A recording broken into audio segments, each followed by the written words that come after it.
As you plan out a project, you'll eventually get to a point where you need to figure out how long a project will take. There are a lot of different ways to come up with this time estimate, and there's no one absolute correct way of coming up with an estimate. It all depends on your experience in the field, the size of the project, your available resources, Mother Nature, and plain old-fashioned luck. 3 ways of estimating time are bottom-up estimations, top-down estimations, and 3-point estimations.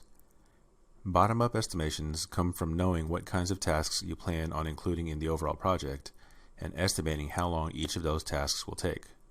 From there, you can determine how long the overall project will take. If you're making dinner, you can estimate how long each dish will take to make before saying to the family that dinner will be served in 2 hours.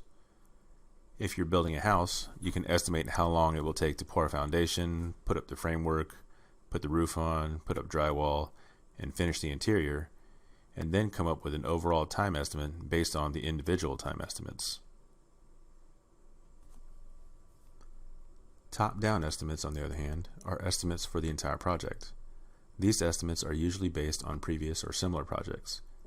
If you know how long a similar project takes to complete, you can adjust that estimate based on the size and scope of the current one. If it takes about 2 hours to make dinner for the family, it may take 3 if you're inviting another family over.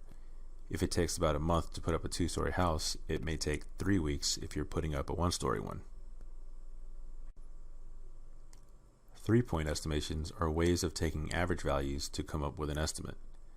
With this kind of estimation, you want to find the most optimistic estimate, the most pessimistic estimate, and the most likely estimate. Depending on who you talk to, these may be referred to as the best case, worst case, and most probable case.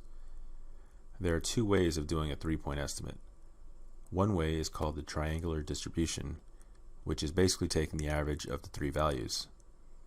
If that house typically takes a month to build, but 3 weeks if everything goes right, and 8 weeks if everything goes wrong, then your estimate using the triangular distribution is the average of 3, 4, and 8, or 5 weeks. A beta distribution uses a weighted average and puts more emphasis on the most likely value. Calculate this by adding the optimistic and pessimistic estimates together, then adding 4 times the most likely estimate, and dividing by 6. So using this method, we find that the house will take 4.5 weeks. Estimation is an art form that will take time to master. Not only do you need to learn which technique would work best in certain situations, you also need a good basis for your estimates, and that will come from experience, research, and patience.